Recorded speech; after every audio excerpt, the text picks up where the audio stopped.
Hi! இன்னைக்கு ரொம்பவே சுவையான, செய்யறதுக்கு சுலபமான தேங்காய் பால் அல்வா எப்படி செய்யறதுன்னு பார்க்கலாம். அதுக்கு தேவையான பொருட்கள்: கெட்டியான தேங்காய் பால் 3 கப், அரிசி மாவு 1/2 கப், வெல்லம் 1 1/2 கப், முந்திரி, ஏலக்காய் தூள், நெய் 3 ஸ்பூன். அல்வா செய்யறதுக்கு ஃபஸ்ட்டு 1 ஸ்பூன் நெய் விட்டு முந்திரி பருப்பை வறுத்து எடுத்துக்கங்க.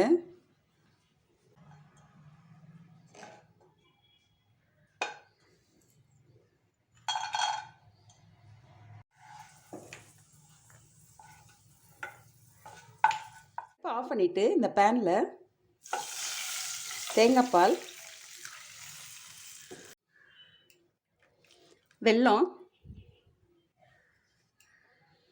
அரிசி மாவு இதெல்லாம் சேர்த்து கட்டி இல்லாமல் கலந்துக்கங்க. கட்டி இல்லாமல் கலந்தாச்சு. இப்போ அடுப்பை ஆன் பண்ணிக்கோங்க.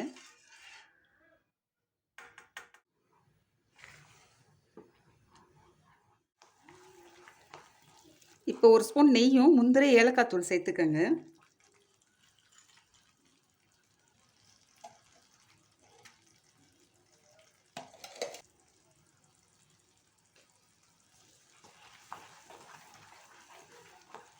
தேங்காய் பாலில் இருக்க எண்ணெயும் நம்ம ஊற்றிருக்க நெய்யும் வெளியில் வர வரைக்கும் அல்வா அடுப்புலேயே இருக்கட்டும். அடுப்பு சிம்லேயே இருக்கட்டும். அல்வா ரெடி ஆகிறதுக்குள்ளே நீங்கள் ட்ரேயை ரெடி பண்ணி வச்சுக்கோங்க.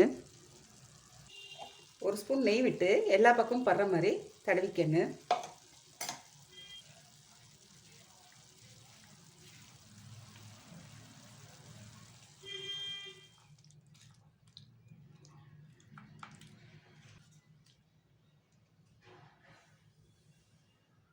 அல்வா ரெடி ஆகிடுச்சு.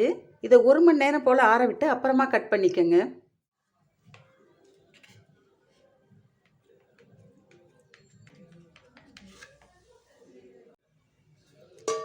ஒரு தட்டை இப்படி கவிழ்த்து இந்த மாதிரி திருப்பிக்கங்க.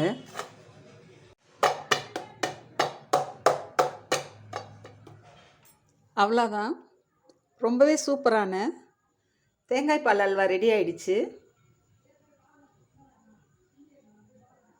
இந்த சூப்பரான அல்வாவை நீங்கள் கட்டாயம் வீட்டில் செஞ்சு பாருங்கள்.